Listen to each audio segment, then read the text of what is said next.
నేను ఒక ముఖ్యమైన అంశం మీ ముందర మాట్లాడాలనుకున్నాను. మూలారెడ్డి గురించి కాదు, జనరల్గా. ఇప్పుడే అడిగా, మూలారెడ్డి గారు ఫస్ట్ టైం ఎప్పుడు పోటీ చేశారు అని. 1983లో అని. ఖర్చు ఎంత అయింది అని అడిగా. 30,000 అయింది అన్నారు. ఇప్పుడు ఖర్చు ఎంత అయింది అని అడిగా. అడిగితే నేను చెప్పానంటే ఆయన డిస్క్వాలిఫై అవుతాడు. ఇది ఒక్కసారి ఆలోచన చేసుకోవాలి. రాజకీయాల్లో ఉన్నప్పుడు నేను కూడా, ఇది మా 13వ 14వ ఎలక్షన్, 1962 నుంచి ప్రతి ఎలక్షన్ పోటీ చేస్తున్నాం. 1962 నుంచి ఇప్పుడు వరకు ప్రతి ఎలక్షన్ మా కుటుంబం పోటీ చేసింది. మా తండ్రి గారు ఒక 4 సార్లు, నేను ఒక 4 సార్లు ఉన్నా. ఇప్పుడు నా తమ్ముడు తెలుగుదేశం పార్టీలో ఎమ్మెల్యేగా ఉన్నాడు. మొట్టమొదటిసారి 1962లో మా తండ్రి పోటీ చేసినప్పుడు 3 నెలలు ఎలక్షన్ ఉండేది. అప్పుడు నాగిరెడ్డి గారు, విజయ స్టూడియో నాగిరెడ్డి గారు మా బంధువులు కాబట్టి సినిమా యాక్టర్లు వాళ్ళు కూడా క్యాన్వాసింగ్కి వచ్చారు. 3 నెలలు ఎలక్షన్కి కలిసి 18,000 రూపాయలు అయింది. ఎంత? 18,000 రూపాయలు. ఇప్పుడు ఖర్చు ఎంత అవుతా ఉంది ఒక ఎలక్షన్కి ఎమ్మెల్యే పోటీ చేయాలంటే? ఒకసారి బాగా ఆలోచన చేసుకోవాల్సిన అవసరం ఉంది. నాయకులు కానీ, నేను మొట్టమొదటిసారి ఎలక్షన్ నిలబడినప్పుడు నాకున్న బూతుల్లో 1989లో నాకున్న బూతుల్లో 60% మంది డబ్బు తీసుకోలేదు. బూత్ నాయకులు, గ్రామ నాయకులు మేము పెట్టుకుంటాంలే అని. మనం బూత్కి ఎంత ఇచ్చేటప్పుడు 1,500 1,200 ఇచ్చేది ఒక బూత్కి. ఇప్పుడు ఓటర్కే 2,000 మినిమం. ఈ డబ్బు తీసుకున్న మీది తప్పు కాదు, ఓటర్ది తప్పు కాదు, ఇస్తున్న నాయకులదే తప్పు. ఒకసారి డబ్బు తీసుకున్న తర్వాత మీ ఓటుకు విలువ ఉందా అనేది ఒకసారి ఆలోచన చేసుకోవాలి ఓటర్లు కూడా. పోనీ చదువు రాని వాళ్ళు, కూలికి పోయే వాళ్ళు డబ్బు తీసుకున్నారంటే సరే. బాగా చదువుకున్న వాళ్ళు, 1,00,000 రూపాయలు జీతం వచ్చే వాళ్ళు కూడా డబ్బు తీసుకుంటున్నారు. అది అడిగి తీసుకుంటున్నారు. నాకు పోస్టల్ బ్యాలెట్ మీ చేతికి ఇస్తాను, ఇంకా కొంచెం ఎక్కువ ఇవ్వండి అని అడుగుతున్నారు. ఇది ఎంతవరకు సమంజసము అనేది ఒక్కసారి ఆలోచన చేసుకోవాలి. కరెంటు పోయిందంటే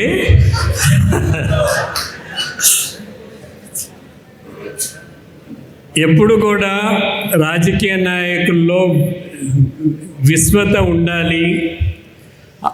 ప్రజలు రాజకీయ నాయకులపైన విశ్వాసం కోల్పోతున్నారు కాబట్టే ఈ టెంపరీ మీన్స్ ఇన్స్టెంట్ రిలీఫ్, ఇప్పుడు స్విగ్గీ ఇక్కడ కూడా ఉంటాయి కదా, స్విగ్గీను జొమాటో, అట్లా ఇన్స్టెంట్ ఫుడ్ మాదిరిగా నాకు ఈరోజు లాభం ఏమిటి అని ఆలోచన చేసుకుంటున్నారు. దయచేసి ఓటర్లు కూడా ఆ నియోజకవర్గానికి ఉపయోగకరంగా ఉండి చాలా కాలం వరకు మనకు సేవ చేసే వాళ్ళని మీరు రామకృష్ణారెడ్డి వారి కుటుంబం లాంటి కుటుంబాన్ని ఎంచుకునే దాంట్లో నాది కొంచెం పాత్ర ఉంది. నాకు ఫోన్ చేశాడు రామకృష్ణారెడ్డి, ఇట్లా తెలుగుదేశం టికెట్ ఇవ్వటం లేదు, బీజేపీ అంటున్నారు, నేను పోటీ చేసేదా వద్దు అని. నువ్వు పోటీ చేయి, గెలుస్తావు అని చెప్పాను. ఆయన 2 మైండ్స్లో ఉన్నాడు, పోటీ చేయాలన్నా లేదా బీజేపీ అయితే వద్దు అని 2 మైండ్స్లో ఉన్నాడు. లేదు, నువ్వు పోటీ చేయి, గెలుస్తావు, మీకు అంత ఎఫెక్ట్ ఉండదు, ఇక్కడ మైనారిటీ కమ్యూనిటీ అంత ఎక్కువ లేదు కాబట్టి అంత ఇబ్బంది ఉండదు మీకు అని చెప్పి నేను కూడా చెప్పడం జరిగింది. ఇప్పుడే భోగాపురం వచ్చిన దానికి శ్రీకాకుళం వాళ్ళు అంతా పనికి రారు అని చెప్తా ఉన్నారు. అసలు నేను ముఖ్యమంత్రిగా ఉన్నప్పుడు one of the biggest crisis నేను ఫేస్ చేసిన దాంట్లో కోనసీమలో కోనసీమలో 1,25,000 ఎకరాలు పంట వేయలేదు. 1,25,000 ఎకరాలు. దాన్ని ఒక మంచి పేరు ఇచ్చారు, క్రాప్ హాలిడే అని ఇచ్చారు. రైతులు పంటే లేదు, 1,25,000 ఎకరాలు. అసలుకు అలార్మింగ్ సిచ్యువేషన్. ఇప్పుడున్న డిఫెన్స్ మినిస్టర్ బీజేపీ డెలిగేషన్లో వచ్చారు, రాజ్నాథ్ సింగ్ గారు కూడా వచ్చి దాన్ని చూసి నా దగ్గరకు వచ్చారు. నేను ఇమీడియట్గా ఒక కమిటీ వేసి ఆఫీసర్స్ని, retired chief secretary, irrigation scientist అంతా పోయి ఏమైంది, ఒక నెలలో నాకు రిపోర్ట్ ఇవ్వాలి అని చెప్పడం జరిగింది. 2 ప్రధాన కారణాలు వచ్చాడ. ఒకటి, ఈ ప్రాంతం అంతా కూడా అక్కడ వరి మాత్రమే పండుతుంది. ఈ 1,25,000 ఎకరాల్లో వేరేది ఏది పండదు, వరి మాత్రమే పండుతుంది. ఈ వరికి కూలి శ్రీకాకుళం, విజయనగరం నుంచి వస్తారు. ఎప్పుడు ఎన్ఆర్ఈజీఎస్ శ్రీకాకుళం, విజయనగరంలో ఇచ్చేది మొదలుపెట్టారో ఆ కూలివారు ఇక్కడికి వచ్చేది మానేశారు. దాంతో టోటల్గా లేబర్ అనేది ఈ కోనసీమ ఏరియాలో పూర్తిగా రాకన్నా అయిపోయింది. సో అప్పుడు ఉన్న మిషనరీస్ ఆ భూమిలో పోతే అది దిగబడుతున్నాయి, బికాజ్ హెవీ మిషనరీ ఉండేది. వీళ్ళకు స్పెషల్ ఆర్డర్ ఇచ్చి లైట్ మిషనరీ చేసి రైతులకు, సొసైటీలకు, పంచాయతీలకు 50%, 75% సబ్సిడీ కింద ఇచ్చాం. ఇచ్చి అదే రోజు, ఆ మీటింగ్ రోజే వడ్డీ లేని రుణాలు ఆ రోజు రైతులకు అనౌన్స్ చేసింది అక్కడి నుంచే, కోనసీమ నుంచే మనం అనౌన్స్ చేయటం జరిగింది. ఎందుకంటే అలార్మింగ్ సిచ్యువేషన్. 1,25,000 ఎకరాలు పంట వేయలేదంటే రైతులు ఎంత ఇబ్బంది ఉంటేనే పంట ఎక్కడన్నా పోతారనే ఉద్దేశంతో. అందుకని ఇటువంటి సిచ్యువేషన్స్, కష్టపడి పని చేసేదానికి ఈ తైలాలు, గవర్నమెంట్లు ఇచ్చే తైలాలు పూర్తిగా ఇబ్బందికరమవుతున్నాయి. ఇవ్వకూడదు అనటం లేదు, ఇచ్చే దగ్గర ఇవ్వాలి, చదువుకి ఇవ్వాలి, హెల్త్కి ఇవ్వాలి, వేరేటివన్నీ ఇచ్చేటివి. దానివల్ల ప్రజలు కొంచెం ఇబ్బందికరమైన పరిస్థితులు వస్తున్నాయి. ఎందుకు ఈ సబ్జెక్ట్ చెప్తున్నానంటే, చాలా రోజులు రాజకీయాల్లో కొనసాగాలంటే మాలాంటి వాళ్ళు కొనసాగలేరు.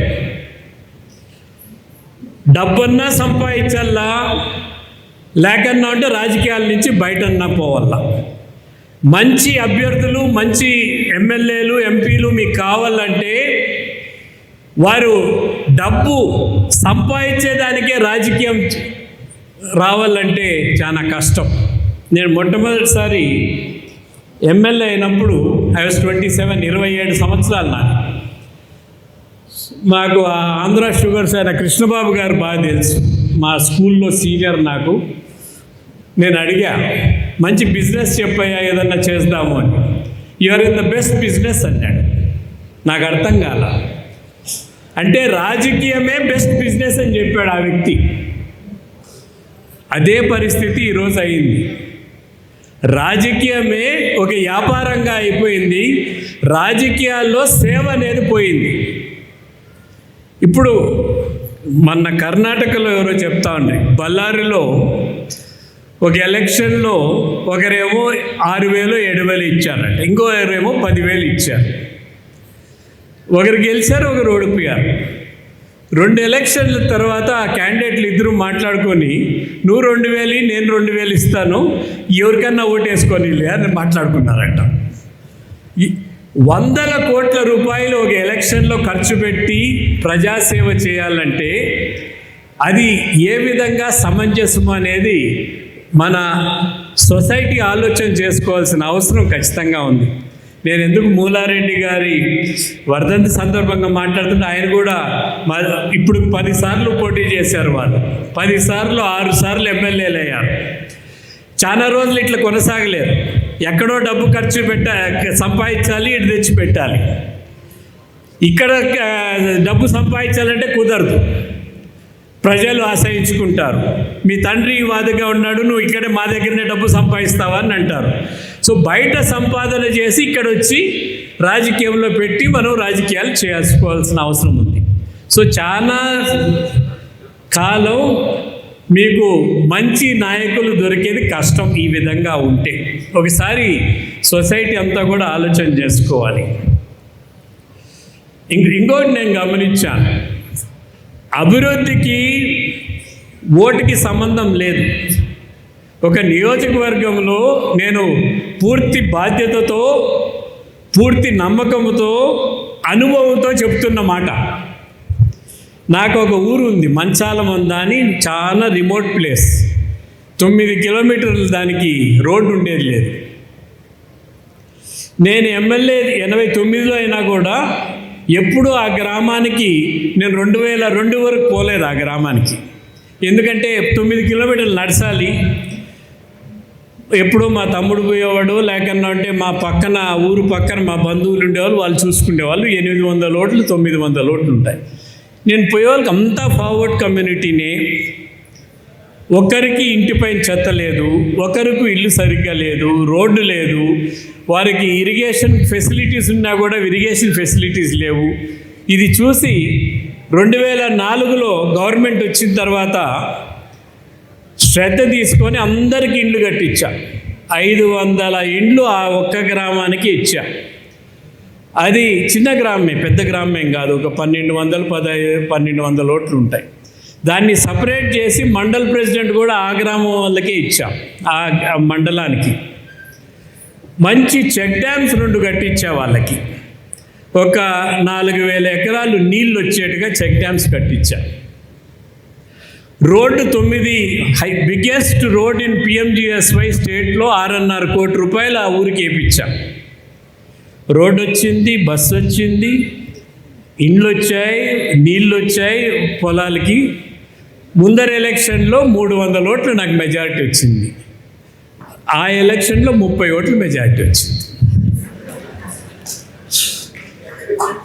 అభివృద్ధికి ఓటు పడుతుంది అనుకునేది పొరపాటు.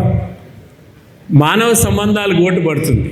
దీంట్లో ఎందుకు ఇట్లా జరిగిందని విశ్లేషణ చేశాం. అక్కడ నాతో ఉన్న కొంత నాయకులు కొంచెం డబ్బు సంపాదించుకున్నారు. వాళ్ళు చిన్న సైకిల్ కూడా లేని వాళ్ళు మోటార్ సైకిల్, కార్లు, గేర్లు కొనుక్కున్నారు. వారి పైన అసూయతో వారి రాజ్యం ఈడ మళ్ళా గెలిచారు, ఇక్కడ మనకు వచ్చిందంటే మెజారిటీ వస్తుంది, వాళ్ళకి పేరు వస్తుంది, నేనెందుకు ఓటేయాలని ఊర్లో వాళ్ళంతా వ్యతిరేకం వేస్తారు. సో దీంట్లో రాజకీయం అనేది చాలా కష్టమైన విషయం. ఓ ఫార్ములా ఉండదు దీనికి. ఒక ఫార్ములా ఇది చేస్తే మనం గెలుస్తాము, ఇది చేస్తే మనం ఓడిపోతామని ఉండదు. భగవంతుని అనుగ్రహం ఉంటేనే గెలుస్తాము, భగవంతుడి అనుగ్రహం ఉంటేనే ఓడతాము. ఇక్కడ భగవంతుడు ఎవరు? ఓటర్ మహాశయులు.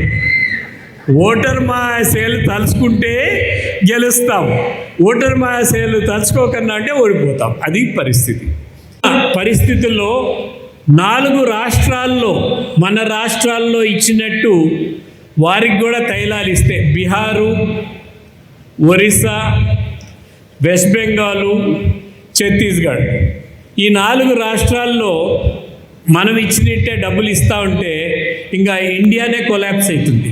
లేబర్ అంతా కంప్లీట్ ఇక్కడి నుంచి వచ్చేసారు. పూర్తిగా గ్రామాల్లో కూడా వ్యవసాయ పనులకు కూడా బెంగాల్ నుంచో బీహార్ నుంచో వచ్చి పనిచేస్తున్నారు. మన వాళ్ళు పనిచేసే పరిస్థితిలో లేరు. వ్యవసాయం సంక్షోభంలో ఉంది. కూలీలు ఎక్కువైపోయినాయి, రైతుకు గిట్టుబాటు ధర దొరకటం లేదు. ఇది కూడా బాగా ఆలోచన చేసుకోవాలి. కేంద్రం కూడా ఆలోచన చేసుకోవాల్సిన అంశం ఎడిబుల్ ఆయిల్, మనం తినే వంట నూనె.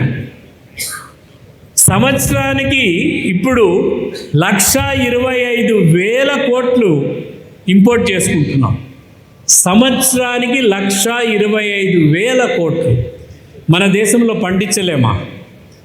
రైతుకు గిట్టుబాటు ధర ఇస్తే ఎందుకు పండించలేరు మన రైతుకు? ముందరే ధర ఫిక్స్ చేసి, మీరు వేరుశనగ అయితే ఇంత రేటు ఇస్తాం, మీరు ఖచ్చితంగా చేయండి అంటే ఖచ్చితంగా చేయగలుగుతారు. ఒక కమిట్మెంట్తో ముందరకు పోతే చాలా మార్పులు తీసుకొని రావాల్సిన అవసరం ఉంది. మొన్ననే ప్రధానమంత్రి గారు గోల్డ్ కొనొద్దని చెప్పారు. ఎందుకంటే మన డాలర్ ఎక్స్పెండిచర్ ఎక్కువైతా ఉంది. పెట్రోలియం ప్రోడక్ట్స్ మనం వేరే వాళ్ళపై డిపెండ్ అవుతున్నాం. ఎడిబుల్ ఆయిల్, పల్సెస్, బ్యాళ్ళు కూడా మనం ఇంపోర్ట్ చేసుకుంటే మన పరిస్థితి ఏమిటి? మనం అగ్రికల్చర్ కంట్రీ అని ఎట్లా చెప్పుకోగలుగుతాం? కందిబ్యాళ్ళు, కందిపప్పు, కందిబ్యాళ్ళు, సోయాబీను, కార్న్ కూడా ఇంపోర్ట్ చేసుకుంటున్నాం. సో ఇవన్నీ కూడా మన రైతులకు ప్రోత్సాహం ఇచ్చి మంచి ధర ఇచ్చి వారికి ముందర తీసుకొని రాగలిగితే మంచి ఫలితాలు వస్తాయి. నేను కొన్ని మౌలిక అంశాలు తీసుకొని రావటం జరిగింది మీ ముందరికి. ఆలోచన చేయండి. ఏ విధంగా రాజకీయాలు ఉండాలో సమాజమే దాన్ని మార్చాల్సిన అవసరం ఖచ్చితంగా. ఇప్పటికీ కొన్ని రాష్ట్రాల్లో, మధ్యప్రదేశ్ కానీ, కేరళ కానీ, వెస్ట్ బెంగాల్ కానీ, కేరళలో అయితే 5-6 లక్షలు అవుతుంది ఎలక్షన్కి, అంతే ఇప్పటికి కూడా. మధ్యప్రదేశ్ ఆ ప్రాంతంలో 25-30 లక్షలు అవుతా ఉంది. బెంగాల్లో కూడా అంతే తక్కువ. మన ప్రాంతాల్లోనే విపరీతమైన అది డబ్బు ఖర్చు అవుతా ఉంది. ఇది మంచి, మన సొసైటీకి, మన దీనికి, ప్రభుత్వాలకి మంచి పద్ధతి కాదనేది తెలియజేస్తూ మరోమారు నేను ఈ కార్యక్రమంలో భాగస్వామ్యం అయ్యేదానికి పిలిచిన రామకృష్ణారెడ్డి గారికి కృతజ్ఞత తెలియజేస్తూ, పెద్దలకి, సన్మాన గ్రహీతలు ఇద్దరికి కూడా మా పూర్వజన్మ సుకృతంగా వారిని గౌరవించగలిగామని చెప్తూ, మేడం గారైతే నేను సమైక్యాంధ్ర ముఖ్యమంత్రిగా ఉన్నప్పుడు చాలాసార్లు ఆమె స్పీచెస్ ఇది నేను పిలిపించి మాట్లాడటం కూడా జరిగింది. నేను చాలా స్ఫూర్తిదాయకంగా మాట్లాడతారు. సమాజం గురించి కానీ, భక్తి గురించి కానీ, మన ప్రవర్తన గురించి కానీ చాలా మంచి సందేశాలు ఇస్తారు. ఈరోజు ఇక్కడికి వచ్చేసిన మీ అందరికి కూడా ధన్యవాదాలు తెలియజేసుకుంటూ, అదేవిధంగా ఎవరైతే స్క్రీనింగ్కి వచ్చిన పేషెంట్స్కి కానీ, డాక్టర్స్కి కానీ, వాలంటరీ ఆర్గనైజేషన్ వారికి కానీ, రామకృష్ణారెడ్డి గారి కుటుంబ సభ్యులందరికీ కూడా కృతజ్ఞత తెలియజేసుకుంటూ సెలవు తీసుకుంటున్నాను. జై హింద్. భారతదేశంలో ఎంత పెద్ద సినిమా డైరెక్టర్ కానీ, ప్రొడ్యూసర్ కానీ ఈ సినిమా హిట్ అవుతుంది, ఈ సినిమా ఫెయిల్ అవుతుందని ఎవరు చెప్పలేకపోయారు. తమిళనాడులో విజయ్ ముఖ్యమంత్రి అవుతాడని ఎవరన్నా అనుకున్నారా? ఎవరు కూడా 10 సీట్లు ఇలా ఆయన ముఖ్యమంత్రి అయిపోయినారు. ఎందుకంటే ఓటర్ మహాశైలు ఆయన్ని ముఖ్యమంత్రిగా చూడాలనుకున్నారు. ఈ 2 ద్రవిడియన్ పార్టీలు వద్దనుకున్నారు కాబట్టి ఆయన ముఖ్యమంత్రి అయ్యాడు. ప్రజాసేవలో ఉన్నప్పుడు చిత్తశుద్ధిగా పనిచేసేదే ముఖ్య మనం కార్యక్రమంగా పెట్టుకోవాలి. మనం వాస్తవం చెప్దాం. ప్రజలు నమ్మితే నమ్మనియండి, లేకన్నా అంటే పర్వాలేదు. కానీ అసత్యాలతోనే రాజకీయం చేయాలంటే టెంపరీగా ఉపయోగపడవచ్చు. కానీ శాశ్వతంగా ఒక రాజకీయ నాయకుడు కావాలంటే వారి ఓటర్లు కానీ, క్యాడర్కి కానీ నిజం చెప్తున్నాడు ఈ వ్యక్తి అనేది రావాలి. నేను ఒక ఎక్స్పీరియన్స్ చెప్తా.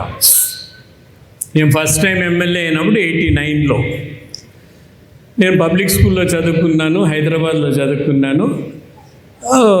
వచ్చిన వాళ్ళతో ఎవరన్నా వస్తారు పెటిషన్ తీసుకొని వస్తే నీ పని జరగదయ్యా, ఇందుకు టైం వేస్ట్ చేసుకోవద్దని చెప్పేది.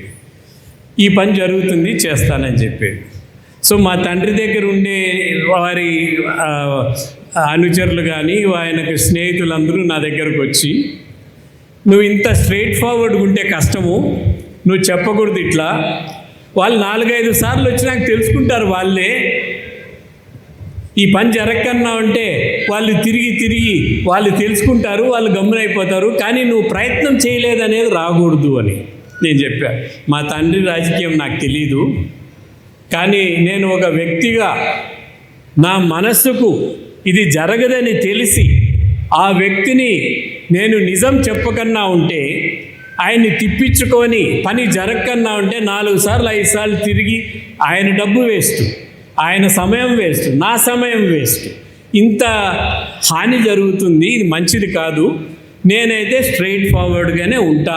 వారికి నచ్చితే నచ్చకన్నా అంటే పర్వాలేదు. వారు ఏ విధంగా ఆలోచన చేస్తే ఓటర్ డిసైడ్ చేసుకొని నేను ఏ విధంగా ఉంటానో అట్లే ఉంటాను అని చెప్పారు.